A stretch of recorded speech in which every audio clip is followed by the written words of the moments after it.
What is up, guys? Giants01 here with another FIFA 17 tutorial. This one's going to be focused on the new penalty kick in FIFA 17. They changed it up quite a bit, so hopefully after this one, you guys will learn how to do the new ones and which ones are the best in order to score a bunch of penalty goals. As always, make sure to check out all my previous tutorials. Got tutorials on basically everything in FIFA 17, including attacking, defending, passing, you name it, I got it. And make sure to subscribe so you don't miss out any future ones.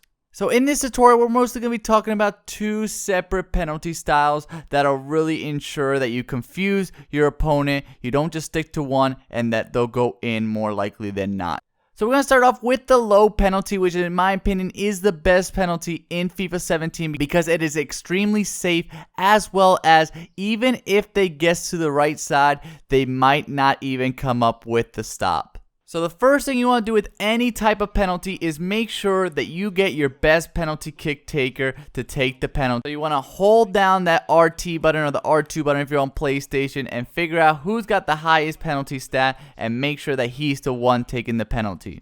So in this case, it would be Kane. Then to do this low penalty, what you want to do with your left stick, you want to push it towards a 45-degree angle towards the top left or top right, depending on which way you want to actually take the penalty to. In this case, I'm doing it to the top left. Make sure, guys, very important, that it is at an exactly 45-degree angle and you want to hold it all the way through your run. So just maintain pushing it all the way through the run. Then once you actually start making the run, you can start applying the power. You want to do around 1 to 1.5 bars of power. This shot is not going to blow by the keepers. This is meant to be a safe and assurable shot that stays on the ground. It is a low driven shot. Here you see I'm able to perfectly put it in an unsavable basically area, beautifully towards the left. The goalkeeper could even guess to that right side. There was no way he was going to be able to stop it. It stays really low to the ground. That's why I like to call it the low penalty. Here, I'll show you another example. Once again, 1 bar power, and this is why it's so deadly. He guessed to the right side, but because of this shot, it stays low. It's a low driven shot. It goes right underneath him. He literally has to dive down in order to stop this shot. For this shot to be successful, for this shot to actually get on target, you gotta make sure to have the right power and angle. Here you're seeing a situation, I have around 1 bar power.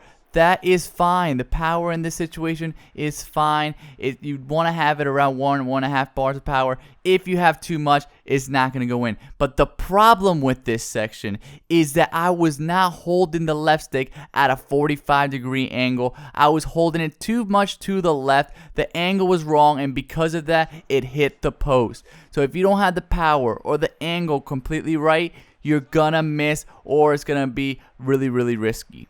Now let me show you the second type of penalty that I find really useful, and that's the power penalties. For those moments that you want to actually apply a little bit more power into your shot, get a little bit more air into it. Once again, this time when you're pushing with your left stick, you want to do it almost as if you're pushing straight ahead. Just a little bit to the left or a little bit to the right, depending on which way you want the shot to go, but very, very little. Too much to the left, guys, again, it'll be a bad shot. Too much to the right, same thing. You want to do around 2 to 2.5 bars of power to really get some height into this shot. Of course, guys, when you're applying a lot of power, you have to take into consideration your stamina and your player stats, because if they're tired, if they're not have the best stats, the ball is going to sail way too high and you got to apply less power, so keep that in mind. Lastly, guys, make sure to change it up. Use these two type of moves. Sometimes incorporate one straight down the middle. Even incorporate a chip shot straight to the middle. Keep your opponent constantly guessing.